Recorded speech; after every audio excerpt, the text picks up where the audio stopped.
dolor. El dolor por una cuestión muy amplia del concepto médico, ¿verdad? Entonces podemos tener miles de circunstancias. Entonces nosotros cuando viene la palabra dice dolor, ¿y dónde es lo que duele? ¿Qué es lo que te duele? ¿Hay mujeres que le duele la ovulación o no? Sí. A la otra le duele mucho. Y hay mujeres que, por ejemplo, tienen sangrado cuando están ovulando. Y si la paciente te dice, está sangrando, yo sangro a mitad de mi ciclo, ¿eso es normal o no? No es normal. Clínicamente, ¿cuál es el pico máximo hormonal durante la ovulación? ¿Cuál es la hormona que sube todo durante la ovulación? La RH. Entonces, todas esas consideraciones, porque yo le voy a decir una cosa, yo particularmente, normalmente, tres cosas hago antes de empezar un estudio ginecológico. Uno es todo lo que se refiere a la pregunta que vamos a hacerle a la mujer. Edad, paridad, fecha de última menstruación. ¿Qué más? Método anticonceptivo. ¿Qué más?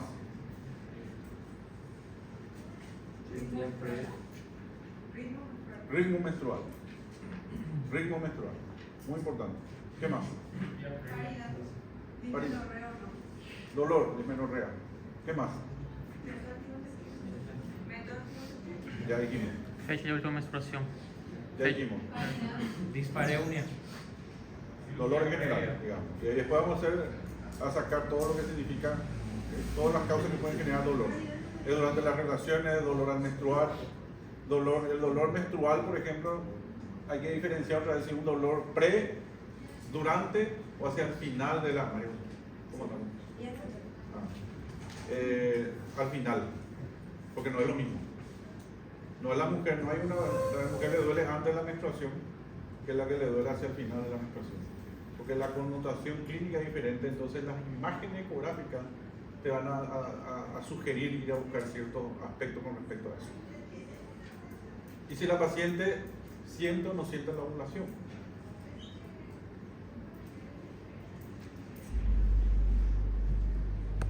Cuando nosotros hacemos ecografía ginecológica, tenemos que usar todas las técnicas que tenemos a nuestro alcance. Ya habíamos hablado de cuando viene una paciente a hacer una ecografía ginecológica vía transvaginal, la paciente también, hay que advertir a la paciente que también podemos usar la vía abdominal.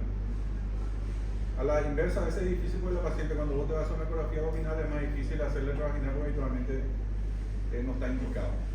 Ustedes van a recibir mucha ecografía ginecológica vía abdominal de los clínicos. Entonces lo que uno tiene que hacer es mirar quién le pidió el estudio. Porque si le pide el clínico pone ecografía ginecológica. Y uno pues no te va a especificar si es abdominal o vía transvaginal. Y ustedes saben que si la paciente, que la vía de elección para el estudio ginecológico es la vía transvaginal. Entonces es una cuestión de hablar con la paciente para evitar esa incomodidad de cargar vejiga y hablar relacionada con la vía transvaginal. Entonces si vos miras no, yo me hago todos los años la transvaginal, le pedí a mi vecino que es clínico, entonces ¿qué hace el primero? Pone ginecológico. Entonces que se va a su medicina prepaga y le avisan como ecografía ginecológica.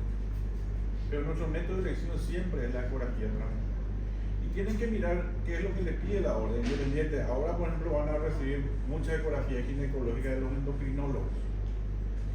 El endocrinólogo que te pide te va a pedir descartar ovario poliquístico.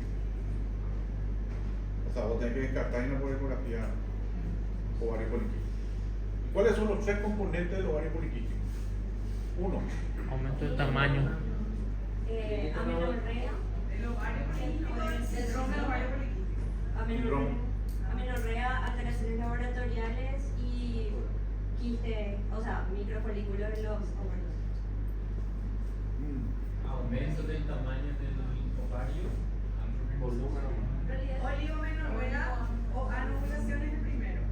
Número 2 es ovario poliquístico por ecografía. Número 3, hormonas masculinas elevadas, ya sea por clínico o por laboratorio. Y para hablar de ovario poliquístico, ¿cuántos componentes tiene que haber? 3. ¿Se entiende ese concepto? Nosotros por ecografía no podemos hacer el diagnóstico de síndrome de ovario poliquístico. Porque yo ya he visto varios informes que ponen en la conclusión síndrome de ovario poliquístico. Ese no es un diagnóstico ecográfico. Nosotros lo que vamos a diagnosticar es ovario poliquístico. Y ese microfolicular, María José, ese en el término no existe. El folículo no es múltiple. Yo realmente, cuando ustedes hablan con la paciente, lastimosamente el que dio el tema de ovario poliquístico nos cagó la vida. Porque la paciente cree que tiene quiste. Entonces es todo un drama tratar de convencerle lo contrario. Pero se tiene que tomar el tiempo para eso. Entonces nosotros no podemos hacer el diagnóstico de síndrome de ovario poliquístico, nosotros tenemos que informar de ovario poliquístico. Y después van a dar una clase sobre ovario poliquístico y ahí están las características ecográficas que tiene que reunir el ovario para ser denominado ovario poliquístico. Nosotros tenemos que usar todas las técnicas que tengamos a mano cuando nos piden una ecografía ginecológica y encontramos alguna patología. Eso ya saben. Ustedes no van a esperar que se vaya a su médico y le pida la orden para que ustedes les hagan. Si ustedes ven una paciente que tiene un tumor de ovario, tienen que usar todas las técnicas que estén a su alcance. Estamos hablando del Doppler, estamos hablando de la ecografía tridimensional, hacer de vía abdominal, hacer de vía transvaginal, y tenemos que nomenclar ese tumor. No hace falta que la paciente tenga que irse otra vez y volver porque ustedes no tienen la orden para hacerlo. No sabemos si la paciente va a volver después. Termina que tener un kit, señora, tenés que venir otra vez cuando anda a pedir a tu médico ecografía Doppler. Y se va la paciente, ya no entendió nada lo que le dijiste, no viene más. Y nuestra función siempre, como siempre, ¿verdad?, es tratar de hacer el diagnóstico con la mayor precisión posible. Entonces, todas estas cosas, estas son las vías de abordaje que nosotros usamos. Dentro de esta vía de abordaje, dijimos nosotros que por rutina, o sea, es la ecografía transvaginal, es la de elección. Y si ustedes tienen una paciente menopáusica, con un introito cerrado, ¿verdad?, y por supuesto que por la franja etaria donde está, lógicamente una vagina bastante atrófica, ¿cuál es la mejor vía? Si no pueden hacer la transvaginal para una paciente menopáusica. Dentro de esta. Transrectal. Suprapúbico. ¿Cuál? La perineal, dicen.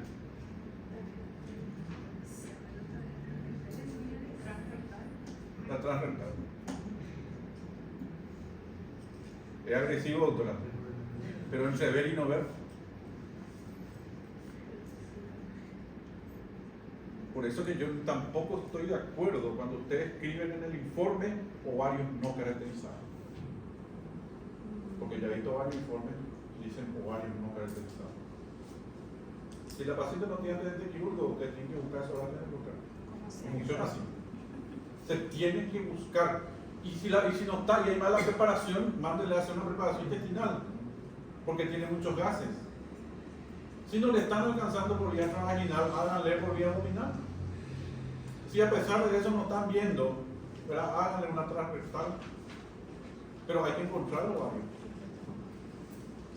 Entonces, ya he visto varios informes donde agarra y dice ovario derecho no caracterizado, pero en este sector anatómico no se ve imagen patológica. Ese es el tema. Y yo cuando recibo algún informe de los otros amigos, pues siempre todas las pacientes tienen que traer su informe anterior. En gineco ya hablamos la pasada de eso.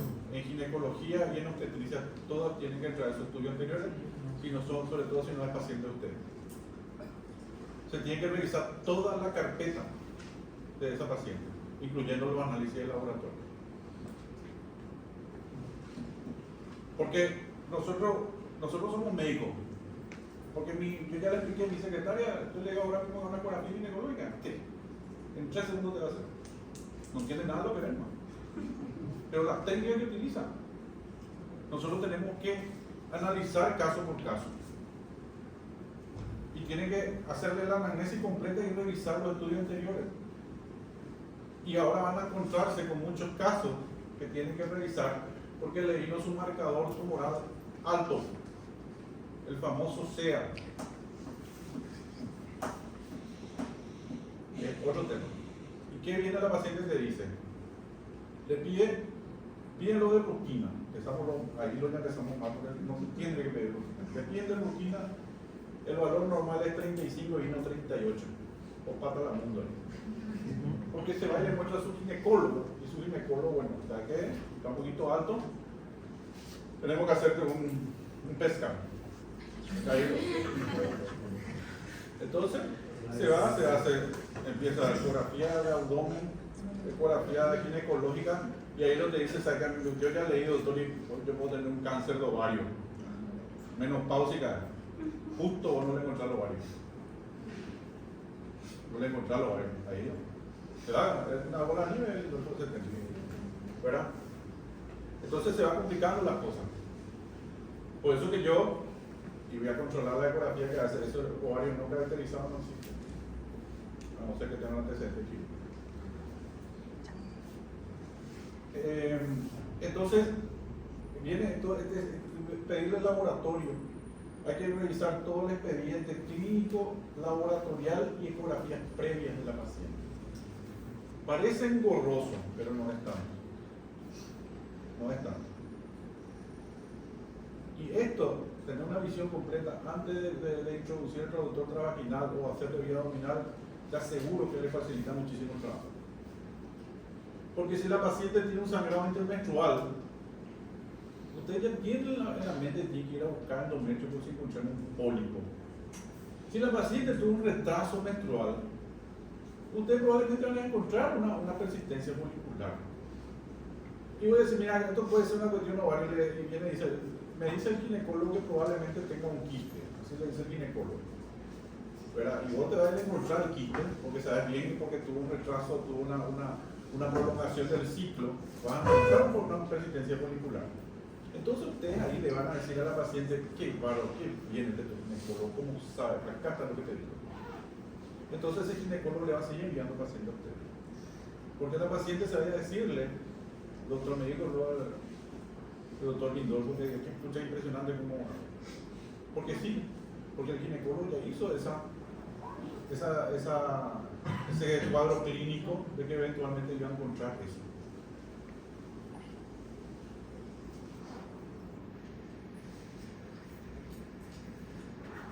Estas son las ventajas que tenemos con respecto a los dos métodos, ¿verdad?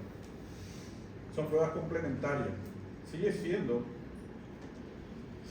un método complementario en el diagnóstico. Esto no le sustituye al tacto vaginal, tampoco le sustituye al tacto bimanual. Esto le complementa al estudio que hace el ginecólogo en el consultorio. Y van a ver que los ginecólogos de antes, cómo envían su pedido. Se tacta útero aumentado de tamaño o ovario derecho aumentado de tamaño. Se tacta irregularidad en las paredes uterinas. Porque le hizo la evaluación, entonces vos ya sabes que tenés que ir a buscar con mayor determinación. Y este es el otro tema, que la ecografía abdominal le sirve de complemento, nos sirve a nosotros de complemento. Y van a ver en muchísimas pacientes, en la paciente sobre todo con miomas múltiples y grandes, como ustedes no van a poder alcanzar los ovarios por vía transvaginal. O tenés que apretarle muchísimo la panza o tenés que empujar muchísimo el traductor y genera muchas molestias. Y cuando el útero es grande y sale de la zona del bajo vientre, está cerca de la zona umbilical, ahí ya el tejido es mucho menor. Por eso que muchas veces vemos mejor los ovarios con un útero grande por vía abdominal. Y no hace falta ni que tenga la vejiga cargada. Entonces, la medida global del ovario, cuando ustedes ven que ya el fondo del útero no se está viendo porque tiene un mioma muy grande, vayan a medir el ovario y calculen el volumen del útero por vía abdominal. Y también le va a facilitar muchísimo el trabajo cuando no están pudiendo ver los ovarios. Y en lugar de poner no caracterizado, lo que tenemos que hacer es hacer una ecografía vía abdominal.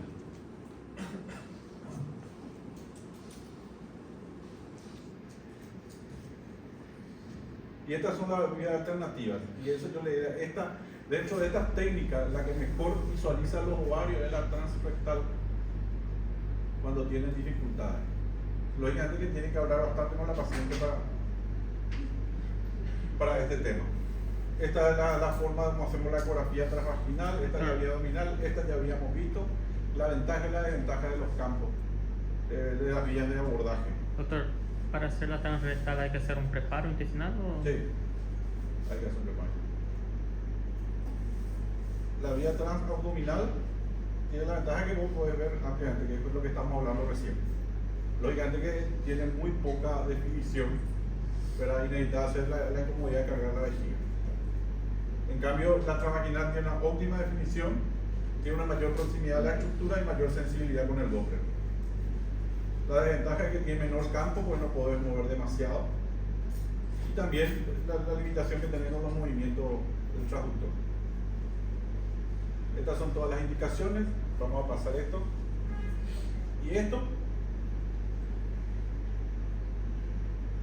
mayor frecuencia de onda con un haz estrecho produce una mejor resolución. Esa es la ecografía transvaginal. Por un haz estrecho.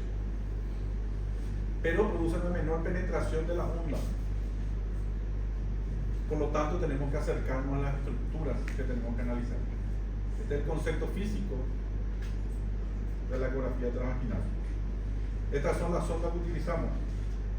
3 a 5 para la vía abdominal y de 5 a 10 MHz para la vía transvaginal, ya hay de más de 10 ahora.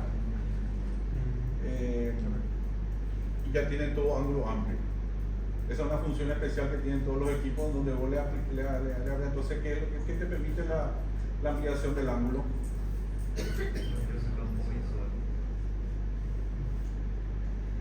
Ampliar el ángulo, pero ¿qué te permite?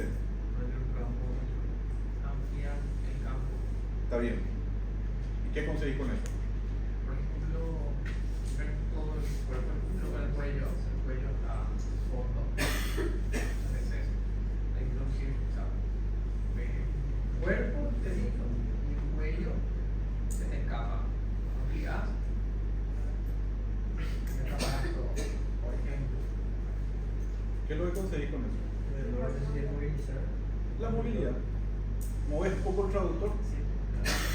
Y las que son mujeres saben bien que es bastante incómodo la ecografía transvaginal. Cuando vos pones ángulo amplio, lo que vas a hacer es mover poco el traductor, porque ya tenés tu visión, entonces no necesitas hacer todo este rastreo para ir mirando la estructura, porque es lo que vos estás diciendo. Porque yo puedo hacer eso, como me decís, yo puedo hacer Así, claro, moviendo. Entonces me voy rastreando arriba, rastreo abajo, rastreo los costados. Así es. Cuando yo pongo el ángulo amplio, muevo un poco el traductor porque ya tengo la visión. Precisamente.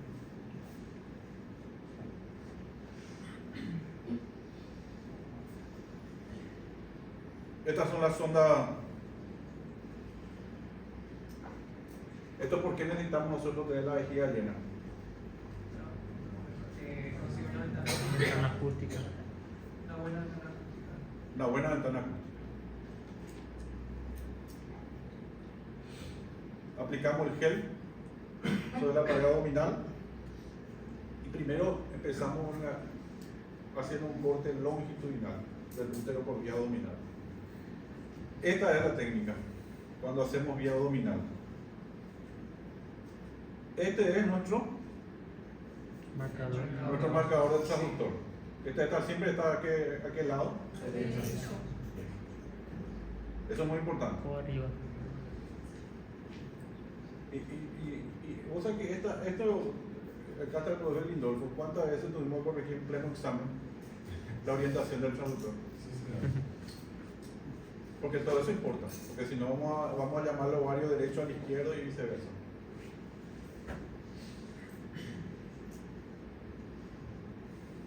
Y cuando nosotros estamos haciendo cosas, como si tenemos acá. Fíjense que acá nosotros hacemos una ecografía vía abdominal. Más o menos este es el marco del llenado vesical importante que tenemos que tener. El útero, la vejiga, cómo tenemos, fíjense acá, cómo tenemos el canal vaginal, cómo se ve perfectamente el canal vaginal acá.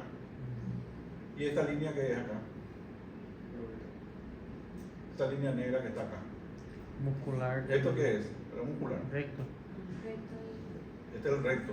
Acá tenemos el canal vaginal, el introito, canal vaginal, fondo del saco anterior, fondo del saco posterior. Acá muchísimas veces te van a encontrar mucho líquido. Muchas veces en su paciente tiene mucho flujo. A veces van a encontrar óvulo entero acá, puesto. Después viene el canal, después viene el cuello uterino. Y el cuello uterino es nuestra referencia para buscar el canal endometrial. Fíjense que esta es una vía abdominal, esta ecografía. Ahí vemos los fondos del saco anterior posterior, vemos el canal vaginal, la vejiga. Hacemos un rastreo longitudinal primero, y este rastreo es muy importante. Acá vamos a empezar, desde acá se empieza la ecografía ginecológica, porque tenemos que mirar canal vaginal, fondo del saco anterior y posterior, labio anterior, labio posterior, canal endocervical, endometrio, cuerpo uterino. En sentido longitudinal, y después hacemos en el sentido transversal. Y empezamos abajo, a nivel del cuello, y vamos subiendo nuestro corte transversal hasta llegar hasta los cuernos, y ahí aparecen los ovarios. Cuando hacemos ecografía transvaginal es el mismo mecanismo. Introducimos, después vamos a mirar, introducimos la misma cosa y miramos primero en el sentido longitudinal del útero. Lo que vamos a hacer ahí son los movimientos laterales del traductor. Nosotros vamos a meter el traductor así y vamos a hacer los movimientos laterales cortos. Después de eso vamos a rotar 90 grados el traductor para empezar a hacer los cortes transversales. Y empezamos a través desde el cuello y nos vamos hasta el fondo. Cuando llegamos al fondo vamos a ver los cuernos uterinos, vamos a ver las trompas. Cuando llegamos ahí, cuando estamos en el fondo, en el mismo sentido longitudinal del útero, en un corte de 90 grados, como con esta ecografía, yo puse esta porque es más didáctico de la ecografía transvaginal. Lo que dice, este es un corte transversal hasta llegar al nivel del fondo.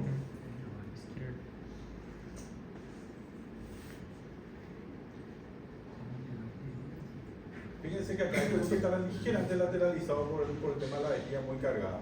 Pero fíjense que cuando llegamos al fondo empieza a aparecer el ovario. Desde acá ya se ve el ovario. Ahí aparece el ovario.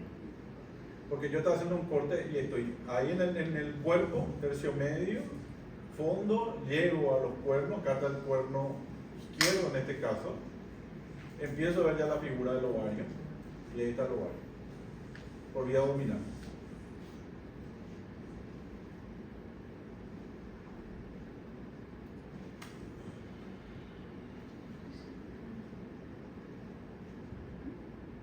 Corte transversal, fondo de útero, individualizamos los cuernos uterinos y desde ahí nos vamos hacia la derecha e izquierda para ver los ovarios. La técnica es muy sencilla, es una cuestión de práctica. Yo sé que al principio cuesta un poco ubicarse, sobre todo cuando ya la paciente es multípara. ¿Qué es lo que ocurre ahí? El ovario pierde su posición natural. ¿Por qué?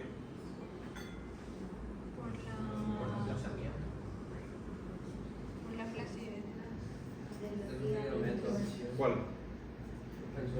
El suspensor. Por culpa del ligamento suspensorio pierde su posición natural del ovario. Entonces ya no vamos a encontrar la posición de Valderia, ya la vamos a encontrar en otro lugar. Entonces cuesta un poquito más. Cuando la paciente no tuvo hijos, con esta simple maniobra vamos a encontrar en un altísimo porcentaje los ovarios.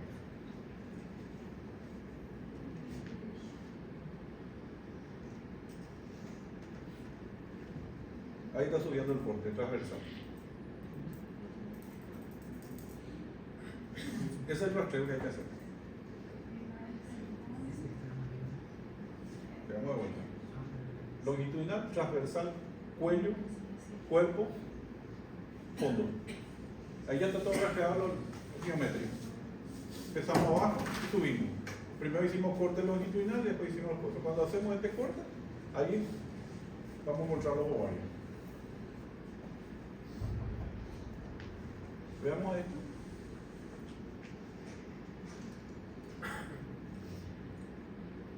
Este es ¿cómo tenemos que decir acá? ¿Este qué es? Ya sé que le vejiga. Ampola. Inserción de ruleta. Sí. El jet ureteral. Y tienen que controlar eso. Tienen que controlar. Este como se puede revisar. Vejiga, el uréter, el jet ureteral y cómo se ve perfectamente nuestro canal vaginal, fondo de saco anterior, fondo de saco posterior, y eso se tiene que informar. Nosotros nos tenemos que informar: útero mide, endometrio mide, ovario mide. Ese es el informe ginecológico. No es así. Nosotros tenemos que informar canal vaginal libre, ¿verdad? Fondo de saco anterior y posterior libre. Cuello uterino mide, canal endocervical mide. Cuerpo uterino mide, el endometrio mide.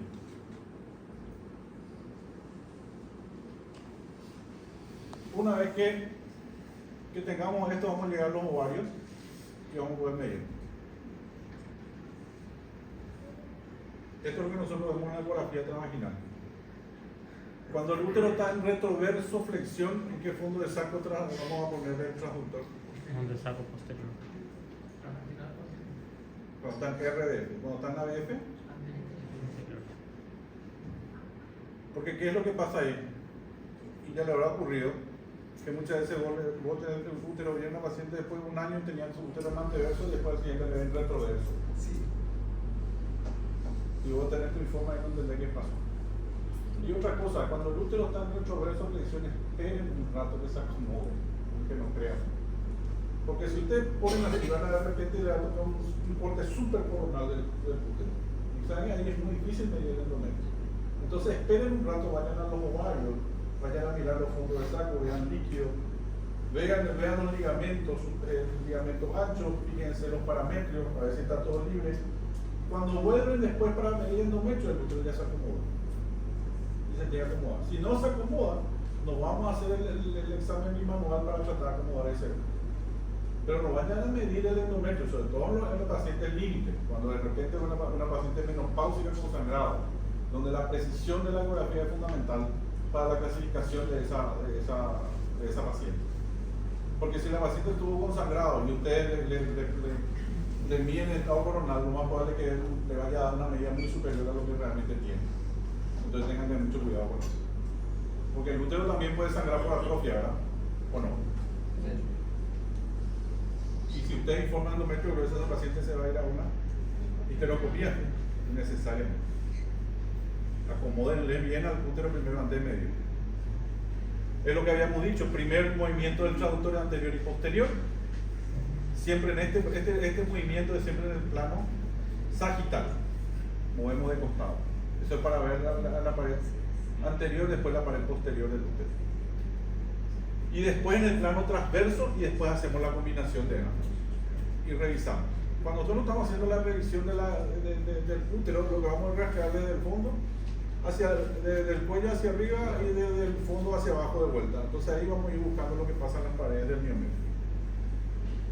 Esta es la orientación que tenemos, ¿verdad? De nuestros cursores en el útero en retroverso y en el útero en anteverso flexión. Esa es la orientación del transductor. Tenemos que manejar la anatomía del ovario. Ahora vamos a empezar el ovario. Tenemos que manejar la anatomía del ovario como tal. Vamos a hacer un repaso rápido de esto porque ya habíamos visto. La arteria ovárica se origina en el margen lateral de la aorta, en un nivel ligeramente inferior a las arterias renales, y transcurre mediante el ligamento suspensorio y en el plano posterior del mesovario y se divide en sus ramas. ¿Qué pasa con las venas ováricas? La derecha desemboca en la vena cava inferior y la izquierda desemboca en la vena renal izquierda. ¿Dónde cobra importancia esto? Tumores. Acá viene, acá va la ovárica, un poco por debajo donde salen las arterias renales, o por debajo. Viene por el suspensorio y después se va al mesovario. Y acá está el drenaje de las venas, ¿verdad?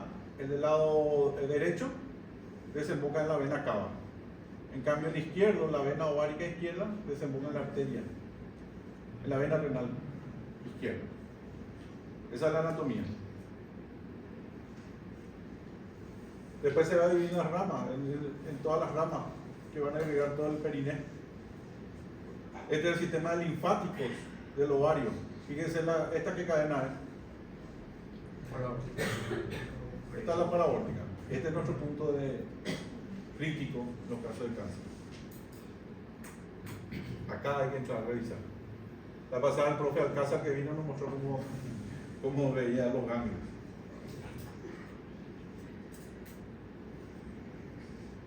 Esta es la distribución, como viene por la arteria ovárica, pasa al mesovario y después se une con ¿qué?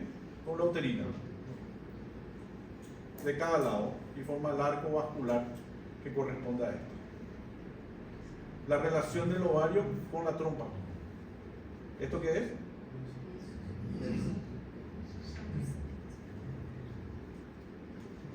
El ovario, la trompa en sus distintas porciones, el sistema vascular, cómo se comunica con la del útero.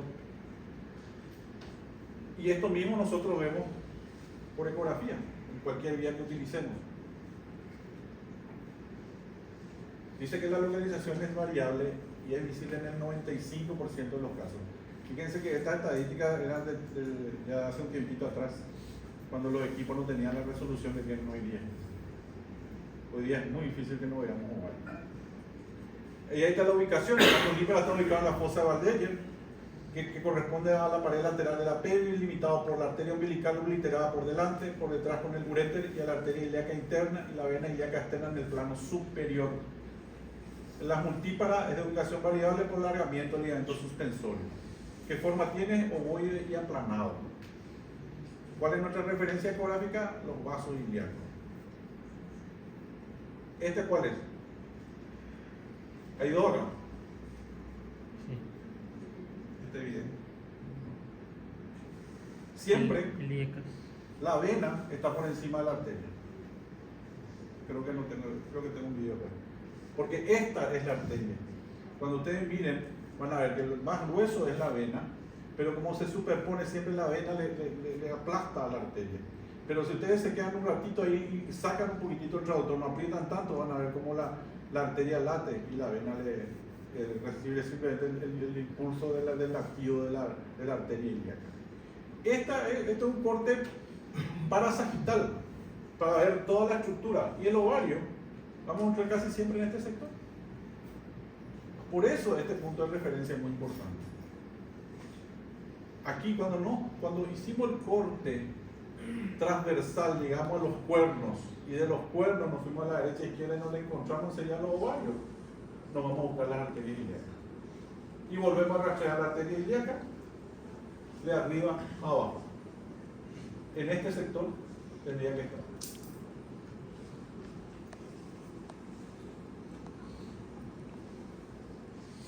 Tamaño. Varía con la edad, el estado menstrual, el estado del embarazo, el hábito corporal y la fase del ciclo menstrual. Fíjense la cantidad de variaciones que tiene nuestro ovario. Esa es la técnica de medición. Entonces este corte longitudinal es un corte longitudinal estricto.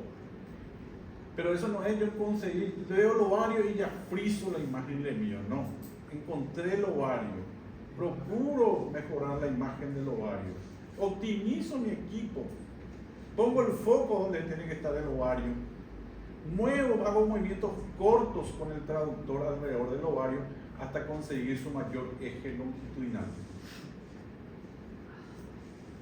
Dos palabras claras. Optimizamos la imagen y movimientos cortos. Ya no se hace un desplazamiento, se hacen movimientos cortos. La misma cosa, ya le dije, como estamos haciendo obstetricia, cuando empezamos a mover el traductor así. Corto los movimientos y buscamos el plano donde nos quede el mayor eje del ovario, que va a corresponder a nuestro eje longitudinal. Una vez que tenemos este eje, que nos impresiona visualmente, desde esa posición hacemos una rotación de 90 grados del traductor y nos va a quedar el eje transverso. No es tampoco desplazamiento, es sencillamente muñeca, rotación de la muñeca. porque estoy haciendo K longitudinal, y cuando yo conseguí el plano K, yo voy a girar mi muñeca, no muevo el transductor, lo que yo voy a rotar mi muñeca y consigo el plano transversal. Y de ahí miro el tema del ovario. ¿Y por qué la medida del ovario es importante? Por muchas cosas. Y recién hablábamos del ovario poliquístico cuando una de sus nomenclaturas justamente es el tamaño del ovario, ¿verdad? Cuando hablamos iota, ¿era María Aurea? El tamaño es fundamental, porque te clasifica, hay una clasificación que habla de tamaño. Entonces la técnica de medición tiene que ser también exacta, como dijimos recién con respecto al endometrio. El ovario adulto pueden alcanzar hasta 11. En la menopausia hay una depresión de folículos, disminución de tamaño y de difícil visualización. La fase del ovario que vamos mirando y la irrigación que ya vimos. Pero acá está la diferencia, fíjense, este es un ovario menopáusico. Tiene depresión de folículos, el parénquima se vuelve heterogéneo. Cuando tiene mucha inclusive mide 14, 12, pero se ve siempre. Fíjense que no tiene, como ya existe, pequeña área de calcificación en el parénquima. A diferencia de un ovario cíclico, donde vemos su forma ovoide y los folículos presentes en su constitución. Esta es la diferencia ecográfica de un ovario menopáusico y un ovario cíclico. Dijimos que las referencias anatómicas eran estas, ahí está. La vena por encima, la arteria por detrás, y vamos a encontrar siempre el ovario en este sector. Este es de la fosita de Valdeño. Tenemos sus otros límites que es muy difícil de ver por ecografía, pero se puede ver. Pero fíjense como siempre el ovario descansa sobre nuestros vasos ilíacos. Vena ilíaca, arteria ilíaca. Vena ilíaca, arteria ilíaca. Este pulsa. La forma del ovario dijimos tiene una forma ovoidea, alargada, pero eso es una cuestión teórica del libro, no siempre viene así. Y van a encontrar miles de formas de repente, forma de C, de U, sobre todo cuando ya hay antecedentes quirúrgicos. Y ven aquí, una ovoide, pero la mayoría de las veces tiene una forma ovoide. Fíjense, este como un ovario con muchos folículos, este ovario como se vuelve heterogéneo de repente.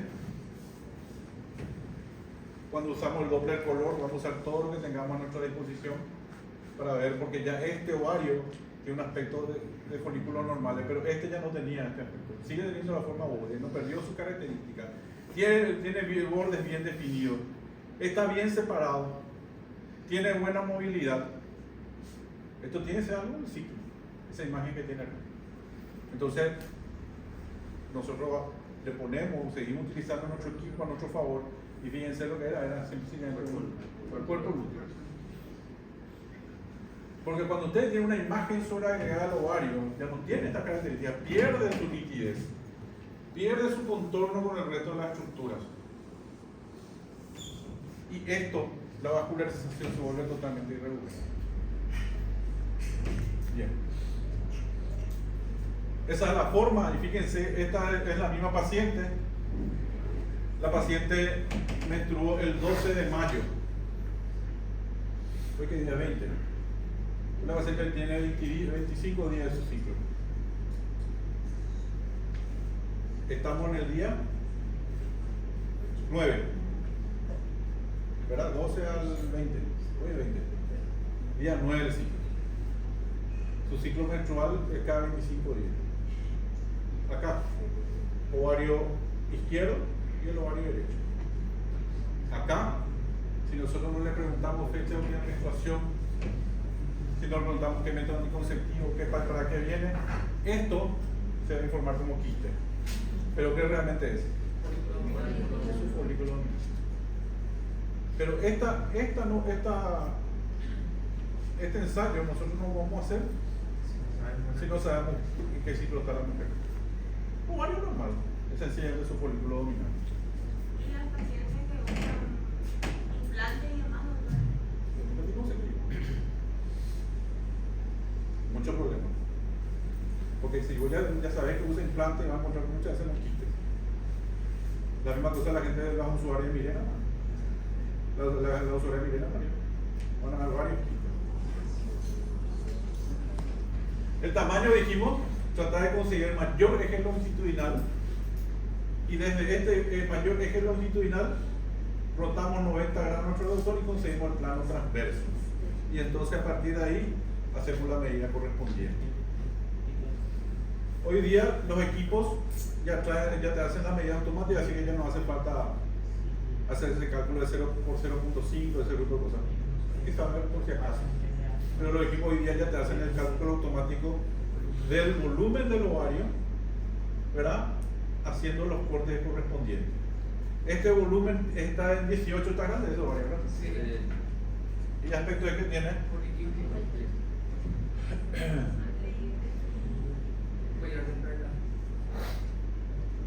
¿Collar de perla? ¿Qué digo? ¿Qué es collar de perla? En collar de perla, No. por la película, no, la película central de colección periférica. No existe esa nomenclatura, no, No, por aquí. ¿En cuál se ve collar de perla? ¿Qué patología? Bueno, este es un buen ensayo para el examen. Porque si ustedes hacen ese comentario mientras yo estoy tomando el examen, yo te voy a preguntar eso. Bien. No sé en dónde se ve collar. ¿Alguien sabe?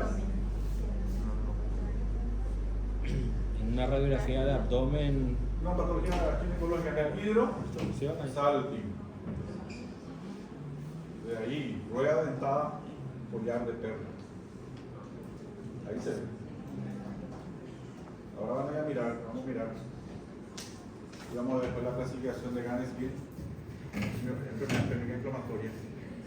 Y ahí vamos a ver los estadios que tiene. Bueno, acá están las medidas generales, con sus límites, superficie. Esto lógicamente está en todos los libros, ¿verdad? Porque también esta es otra cosa, porque de repente vos tenés un ovario de 15 y vos decís, mira, la nomenclatura de ovario poliquístico ya estamos hablando, pero el ovario no, es un ovario grande, no. Hay mujeres que tienen ovario grande y son absolutamente normales.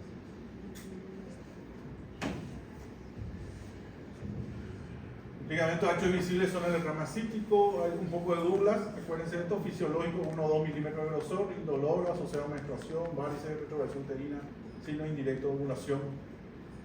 Cuando es sospechoso el líquido es cuando, por ejemplo, en la usuaria de anticonceptivo que hay líquido en Douglas, ¿verdad? Cuando es muy ecogénico, cuando es doloroso y cuando tiene pequeños tabiques que son el proceso inflamatorio, que son los pseudos, como son unos pseudoquistes, se ven muy frecuentemente después de cirugía a nivel del Douglas. ¿Y por qué esto es importante? Porque ustedes cuando están haciendo ovarios tienen que ya explorar el Douglas, sobre todo cuando están mirando si la paciente ovuló o no ovuló, ¿verdad? Y sobre todo porque cuando ustedes ven a la paciente y ven un útero normal y la paciente tiene mucha dismenorrea y ven mucho líquido en Douglas, ¿en qué van a pensar? Periodo menstrual. ¿Eh? Ustedes le hacen una ecografía que está en su tercer día del ciclo menstrual, está menstruando. La paciente se queja mucho de dolor todos los meses. Le hacen la ecografía y encuentran líquido libre en Douglas en moderada cantidad. Todo normal eso. Menstruación retrógrada. Y esa es una característica que se ve bastante. La menstruación, que cuando ustedes hacen así, le van a tener que decir, yo muchas veces le vuelvo a recetar, porque cuando no encuentro más la paciente está con mucho dolor, yo le vuelvo a recetar durante su ciclo menstrual. Y vuelvo a mirar ahí. Y ahí vamos a ver muchas veces la menstruación retrógrada. Y que eso le causa mucho dolor. ¿Y qué pasa con esa paciente? No se va a quejar antes de la menstruación. No es premenstrual. Se van a encontrar hacia el final del ciclo. Por eso yo le dije que no es lo mismo el dolor antes, durante y después. Porque acá ya hay una diferencia fundamental. Este es un dolor que parece después.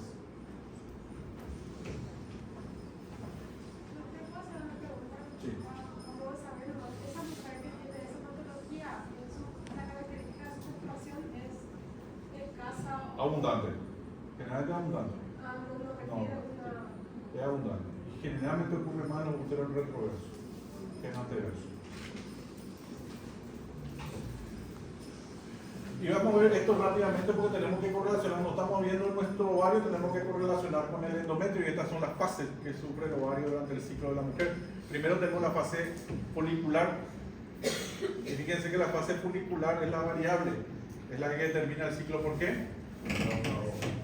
O adelantar. Porque es el momento de reclutamiento y que va a ir aumentando el estrógeno. Se va a prolongar o a cortar el periodo en ese caso. Así mismo. El que determina el ciclo es la primera fase. Porque desde el momento que ovuló la mujer hasta la menstruación es fijo. Ahí ya no se modifica, pero sí se modifica la primera parte. Por eso que nosotros, esta primera parte es donde más tenemos que estudiar a la mujer, sobre todo en los casos de infertilidad o esterilidad. El periodo, el endometrio, el periodo menstrual es día 1 al 4, apenas visible y siempre mover sangre intracavitaria. Y en la fase proliferativa de la primera fase del ciclo menstrual va a reaparecer bajo la forma de dos bandas hipoecogénicas. Va a medir el endometrio 4 a 6 milímetros en el día 8 y 8 a 10 milímetros en el día 12. ¿Qué pasa con los ovarios? Del 1 al 7 días, más o menos existe 4 a 6 folículos de 5 milímetros en la corteza ovárica. Después vamos a ver eso en el recuento folicular. Y del día 8 al 10 del ciclo empieza a aparecer el folículo dominante que vimos en ese caso anterior de esa paciente. Acá tenemos nuestro endometrio apenas visible, día 1 al 4. Siempre un poquito de líquido en la cavidad, así vamos a ver el endometrio en esta fase. Después la segunda fase folicular aparece ya el endometrio en 3 líneas. Este está en el día 9 del ciclo, queda la imagen en triple línea, esto aparece a partir del día 7. Este ya está el día 9, acá el día 10, fíjense cómo se ve bien el endometrio. Entonces acá tenemos que correlacionar el día 11 y acá aparece el ovario, donde aparece ya el folículo dominante cuando tenemos esto. A partir de acá, el día 9, empieza a crecer nuestro folículo. Entonces cuando nosotros tenemos este endometrio, tenemos que ir a encontrar esto, a nivel ovario, en uno de los dos ovarios. ¿Qué pasa en la parte periovulatoria? La línea cavitaria central y el endometrio hipoecogénico, línea basal hiperecogénica y aparece el moco cervical. ¿Qué pasa con el ovario? Esto, fase preovulatoria, crecimiento folicular de 3 milímetros. La ovulación promedio entre 20 y 25 milímetros de tamaño del folículo.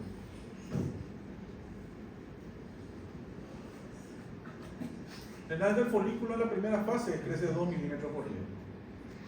Cuando nos estamos acercando al periodo ovulatorio crece 3 milímetros por día. ¿Por qué es lo importante esto?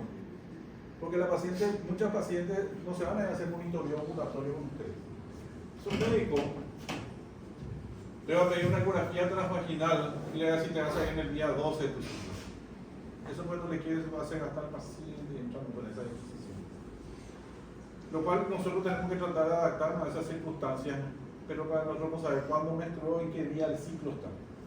Si la paciente está estimulada o no está estimulada. Cuando él no está estimulada, saquemos la estimulación de lado. Si la paciente no está estimulada, y vamos a hacer el control. Si nosotros vemos un endometrio, la paciente tiene ciclos de 28 días. La paciente está en el día 13 del ciclo. Entonces va a venir con un endometrio probablemente de 10 o 11 milímetros bien trilaminar, ya con un centro ecogénico, porque es mucho más ecogénico a esta altura, porque empieza a aparecer más progesterona.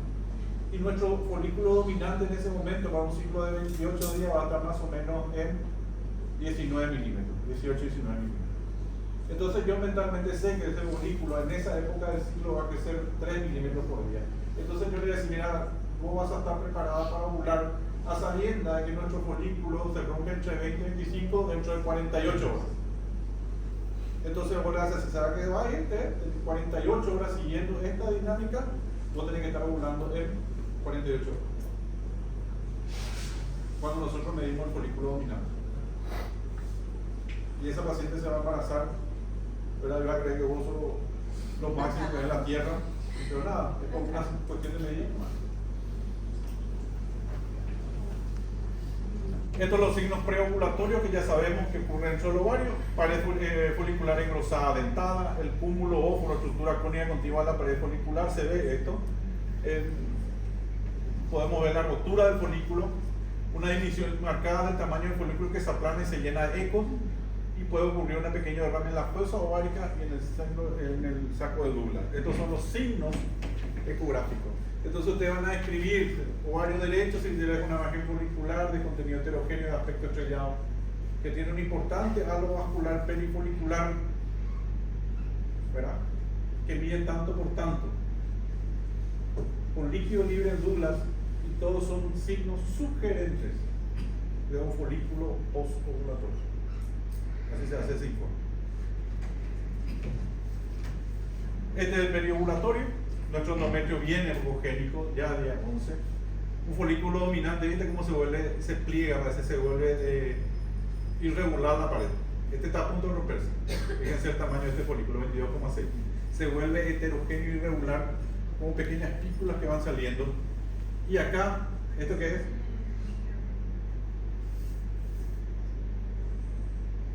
Hay un engrosamiento puntual, el cúmulo óvulo. Es el cúmulo óvulo. Y después, ¿qué pasa con este folículo? Se rompe. Y no sé dónde está esa imagen. Estaba por ahí. Ahí está. Después viene, en esta etapa notamos la fase periovulatoria. Aquí nosotros le decimos, ¿sabes qué? Esta noche, hoy y mañana pasado va a tener tu periodo fértil. Entonces voy a avisarle a mi marido, no le tiene que decir nada al marido. Fíjense, no le tiene que decir nada al marido, sí nomás. Se va y, no sé, se pone una lencería, lo que sea, pero no le tiene que decir nada al marido. Le complica eso al hombre. Se siente presionado. Entonces, y alguna sugerencia, lógicamente, cuando tenemos en este periodo, sobre todo cuando hacemos monitoreo ovulatorio. Entonces ahí vos le decís, bueno, siempre es importante aprovechar el descanso del hombre. Siempre a la mañana es mejor porque la cantidad de eyaculados es mejor, ¿verdad? Tratar de no hacer presión sobre esto, ¿verdad? Y después las recomendaciones de no higienizarse enseguida y todo ese grupo de cosas, ¿verdad? Pero son recomendaciones que tienen que dar ustedes porque ustedes están viendo en vivo e indirecto ese folículo que está a punto de romperse. En la segunda fase ya pasamos a la fase lútea. Acá yo no pongo los cambios hormonales para no complicarnos, pero estoy pensando que en el examen sí. Entonces, tenemos un endometrio ya secretor, la medida ya se fue de 12 a 14, ya es hiperecogénico, entonces ya la presencia de mucoglucógeno a partir de la capa basal. Acá ocurre en el tema de implantación. El ovario, ¿qué pasa? Nos muestra el cuerpo lúteo, que tiene diferentes aspectos.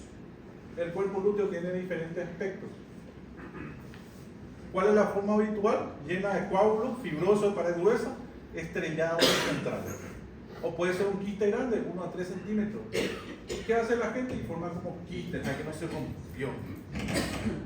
Pero muchas veces queda como un quiste en el cuerpo lúteo. O a veces tiene el aspecto hemorrágico, que tiene un contenido hiperecogénico, pero ¿qué es lo que siempre va a tener? Va a estar hipervascularizado.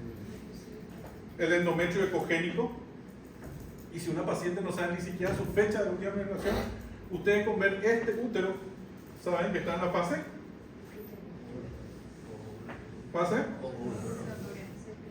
la fase secretora. No hace falta ni saber su última menstruación. Ustedes saben que si ven este endometrio sin hacer ningún tipo de anamnesis, bueno, no se acuerdan, es un endometrio secretor.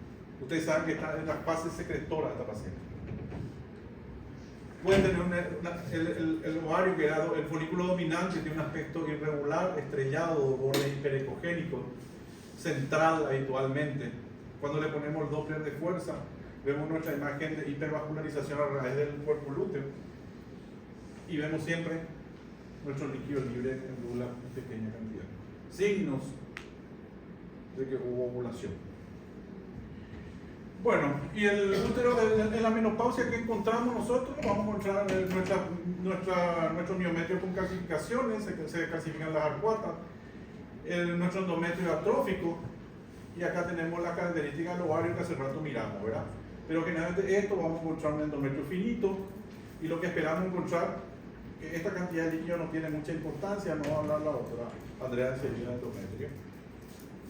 Pero hay que no es lo mismo tener este endometrio que tener este endometrio y tener este endometrio en una paciente de 77 años.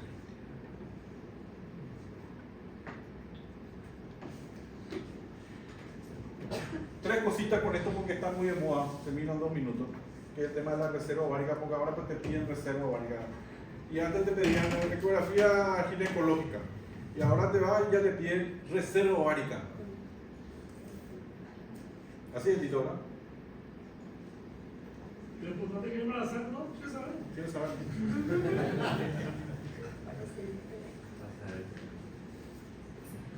Entonces vamos a hacer ya un pantallazo para que esto no le tome estos términos desprevenidos en el consultorio. Define la reserva como el potencial reproductivo en función del número y calidad de los ovocitos restantes. O sea, la definición de reserva ovárica. Está determinado por el resultado neto del tamaño inicial de los folículos primordiales, la tasa natural de pérdida atrésica y el impacto de cualquier injuria al ovario que pueda adelantar la depresión folicular, que por ejemplo una injuria para el ovario.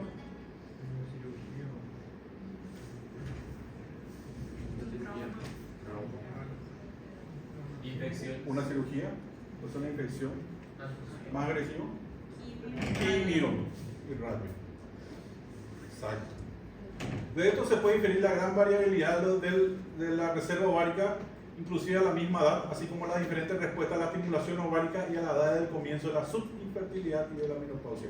Por eso que en la misma edad uno puede encontrar situaciones distintas, digamos por una cuestión natural de las mujeres nacen con un número finito de óvulos. Estos se utilizan a lo largo de la vida reproductiva y van reduciéndose en cantidad y calidad conforme la edad de la mujer avanza. Esta es una triste realidad. Se reduce la cantidad y calidad. Vos este comentario le haces a la mujer y ya te dice, ya estoy menopáusica. No tiene nada que ver con eso. ¿Está bien? La posibilidad de identificar el número de folículos disponibles y de medir la función ovárica permitirá valorar el potencial reproductivo de la mujer. Entonces, ¿cuál es la verdadera reserva ovárica? Está representada por el número de folículos primordiales o en reposo presente en ambos ovarios. Estos solo podrán ser examinados histológicamente debido a su pequeño tamaño. O sea, no podemos hacer realmente, porque esa es la verdadera reserva ovárica. ¿Cuál entonces es la folículogénesis? Folículos primordiales se convierten en folículos primarios, en folículos secundarios, que son los preantrales. Todo esto lo podemos ver por ecografía. Los secundarios van a dar origen a los folículos antrales. Los antrales van a ser sensibles a la FSH, estradiol, hormona luteinizante, etc. Van a dar origen a los folículos preovulatorios. ¿Y qué es lo que entonces nosotros controlamos? La KRC. Los folículos antrales es lo que nosotros controlamos. Entonces no vayan a escribir en su informe ni nada. Tienen 4 folículos primordiales. Porque ya he visto varios informes así. ¿Qué tenemos que informar? Estos son los factores predictivos de la reserva ovárica: la edad materna, niveles de FSH y el número de folículos antrales. Es lo que podemos hacer. Esto se mide, esto es lógicamente algo obvio. Capital ovárico, cuantificación, la gonotrofina, FSH, estradiol basal, hormona luteinizante, la hormona antimileriana y el número de folículos antrales. Ese se llama, como podemos cuantificar el capital ovárico. ¿Dónde entramos nosotros acá? Aquí, número de folículos antrales. El resto del laboratorio. ¿Cuáles son los marcadores de reserva ovárica? La medición de la hormona ovárica del publicario, las pruebas de provocación. Y acá entramos nosotros, que es la morfología. Se mide el número de folículos antrales, que mide entre 2 y 9 milímetros. Se mide el volumen ovárico en la fase folicular precoz del ciclo menstrual 2 o día 3 del ciclo. No veo que no tenés coches. No, por ahí no me gusta darle mensaje.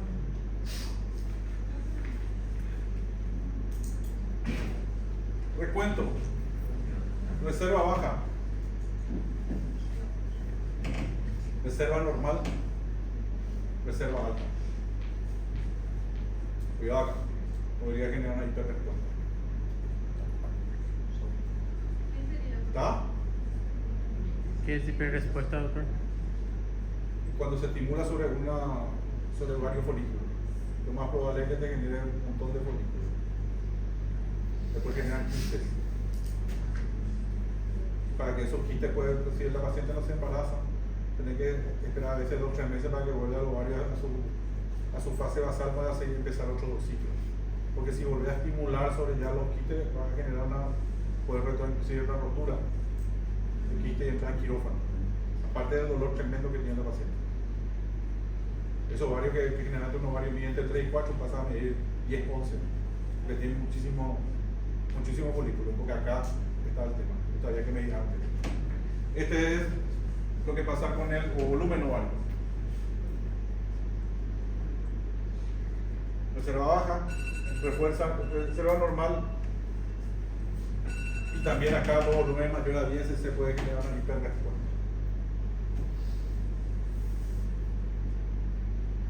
Acá está la sensibilidad, la estimación de valor y diagnóstico de acuerdo a la cantidad de números antrales. La sensibilidad, la especificidad con su valor predictivo positivo y negativo, y también con respecto al volumen. Fíjense que esto tiene mucho mayor sensibilidad que el tema de volumen. Por eso que el contagio de los folículos antrales es mucho más sensible cuando hacemos reserva ovárica. Y esta es la conclusión que había llegado, que la importancia de medir la reserva ovárica entre el folículo de 2 a 5 milímetros en el día 1 o 2 del ciclo menstrual, ¿verdad? Que tiene una buena reproductibilidad para que pueda ser utilizado como reserva ovárica. Y esto también es de Ravid, que el resultado de la fertilización in vitro está fuertemente correlacionado con la edad materna, ciclo basal, FSH y la evaluación de los folículos antrales. La evaluación del folículo antral entre 2 y 6 milímetros fue el mejor predictor del resultado de fecundación in vitro para la edad y para la FSH. La evaluación del folículo antral puede proporcionar un marcador para la edad ovárica, que es distinto a la edad cronológica o los marcadores hormonales. Todos son unos artículos que fueron saliendo con respecto al tema de la reserva ovárica. Paciente de 43 años. ¿Qué les parece? Folículo persistente. ¿Este sirve? No. Estos dos. Acá hay uno más. 43 años. Día 2 del ciclo, día 3 del ciclo. Así vamos a ver un ovario, una reserva ovárica baja para un paciente de 43 años. Este no sirve. Hay uno. Hay dos. Y había uno, 3 acá. Ahí está. Uno más. 3. Pero así no estamos rastreando los ovarios. Dejamos por lo superior y inferior y vamos rastreando. Hay que mover el traductor ahí. A diferencia de estos ovarios, ¿verdad?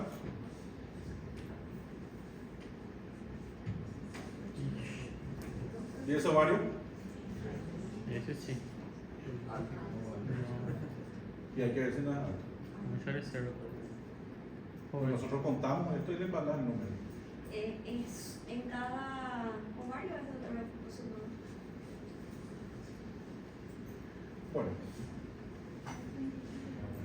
Ahí estamos con ovario. Hicimos una pequeña reseña de ovario y después vamos a ir tocando otra vez ovario en varios aspectos, ¿verdad? Porque vamos a hablar ovario en proceso inflamatorio, vamos a hablar ovario como tumor, vamos a hablar otra vez en Doppler ginecológico, vamos a volver a hablar de ovario. O sea, vamos a tocar varias veces. Este es simplemente para tener un recordatorio de la parte anatómica y la parte normal del ovario. Acá no entramos en ninguna patología. Y ahora, como les expliqué, el tema de la reserva ovárica, para ovario poliquístico también vamos a hablar de ovario poliquístico como una entidad patológica, pero como también hoy día está muy